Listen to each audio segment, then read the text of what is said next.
Hello বন্ধুরা, welcome back to my channel. আজকে আমি লঙ্কার চপের রেসিপি নিয়ে আপনাদের সঙ্গে হাজির। চলুন এই রেসিপি কিভাবে তৈরি করলাম আপনাদের সঙ্গে শেয়ার করি। প্রথমে আমি আলুগুলো সেদ্ধ করে নিয়েছি পরিমাণ মতো।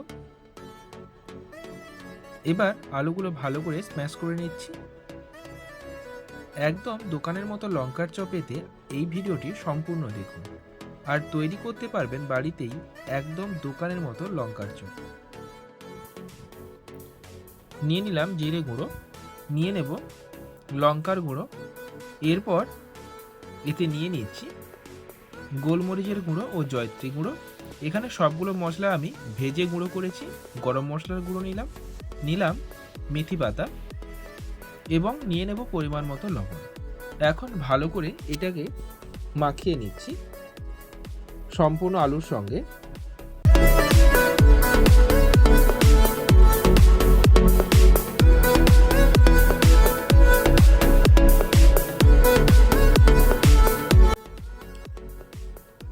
এবার বেসন নিয়ে নিয়েছি, বেসনে আমি পরিমাণ মতো লবণ দিয়ে দিলাম, দিয়ে দেব গুঁড়ো হলুদ, এরপর দিয়ে দিচ্ছি গুঁড়ো লঙ্কা। বেসনটা আমি প্রথম থেকে তৈরি করে রেখে দেব, এতে চপটা যখন ভাজবো টেস্টি হবে। ভালো করে মিশিয়ে নেওয়ার পর জল দিয়ে ব্যাটারটা তৈরি করছি। অল্প অল্প জল দিয়ে এটা তৈরি করতে হবে, যেন বেশি না পাতলা হয়ে যায় সেদিকে অবশ্যই ভালো করে খেয়াল রাখতে হবে। আমি ঠিক যেমনভাবে এর ঘনত্বটা রাখবো আপনারা ঠিক সেইভাবেই রাখুন। একটা কড়াই ভালো করে গরম হয়ে গেলে তাতে কিছুটা সরিষার তেল দিয়ে দিন এবং তেল গরম হয়ে গেলে মেখে রাখা আলু এতে দিয়ে দিন। এরপর কয়েকবার ভালো করে নাড়াচাড়া করে নিন। আলুতে যে জল জল ভাবটা আছে ওটা ভালো করে ভেজে নিতে হবে, তাই দুই একবার নাড়াচাড়া করে নেওয়ার পরে আমি এই আলুটা কড়াইয়ের এক সাইড করে দিলাম। এরপর দেখুন একদিকে কিছুটা তেল ছিল, যেখানে আমি দিয়ে দিলাম পেঁয়াজ কুচি। পেঁয়াজটা ভালো করে ভেজে নিতে হবে, তবে একদম ভাজবো না, জাস্ট একটু ব্রাউন কালার এলে এতে দিয়ে দিচ্ছি রসুন কুচি। ভালো করে নাড়াচাড়া করতে থাকবো।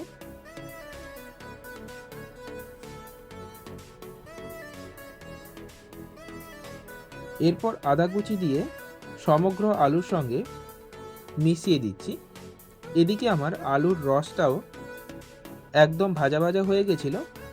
এবার কয়েকবার উল্টো পাল্টা করে নেড়ে নিলেই এই আলু একদম রেডি হয়ে যাবে পুরের জন্য।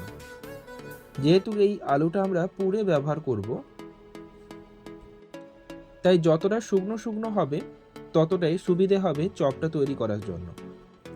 এটা আমার হয়ে গেছে, একটা পাত্রে ঢেলে নেব। এদিকে দেখুন আমি লঙ্কাগুলো মাঝখান থেকে এইভাবে কেটে দিয়েছি। এইভাবে মাঝখান থেকে লঙ্কাগুলো কেটেই এই রেসিপি তৈরি করতে হয়।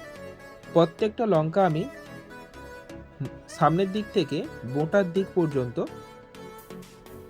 কেটে দিয়েছি। একদিক জোড়া আছে ও একদিক পুরো কাটা আছে। এখন যেই আলুটা আমি তেলে ভেজে নিয়ে এলাম সেটা ভালো করে ভেতরে ঢুকিয়ে দিচ্ছি।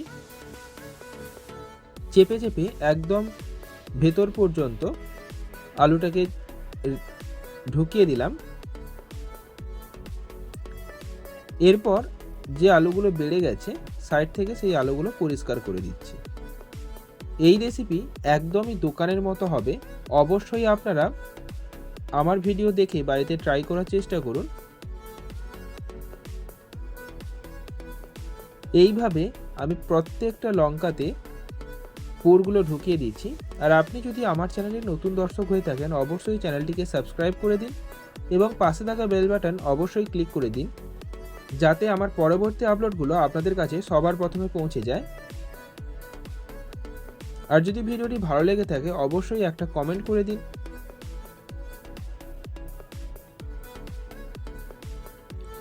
এবার আমি একটা কড়াই বসিয়ে দিয়েছি, কড়াইতে কিছুটা তেল দিয়ে দিয়েছি, তেলটা ভালো করে গরম করে নেব। তেল ভালো হয়ে গরম হয়ে গেছে, এবার আমি বেসনে লঙ্কাটা, পুর ভরা লঙ্কাটা ভালো করে ডুবিয়ে তেলে দিয়ে দিলাম।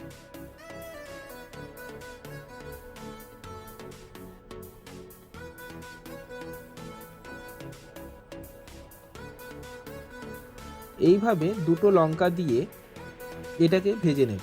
কিছু সময় এইভাবে রাখতে হবে।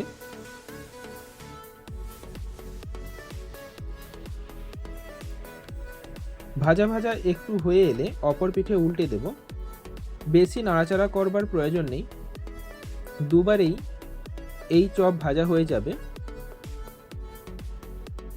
তবে হ্যাঁ, এই চপ ভাজবার সময় গ্যাসটা একদম মিডিয়াম ফ্লেমে রাখবেন, হাই করবেন না। এগুলো ভাজা হয়ে গেছে, আমি কড়াই থেকে তুলে নিলাম। একইভাবে আমি আবারও দুটো লঙ্কা বেসনে দিয়ে তুলে দিলাম। এই রেসিপি একদম কমপ্লিট। ভালো থাকুন, সুস্থ থাকুন, দেখা হবে অন্য কোনো ভিডিওতে।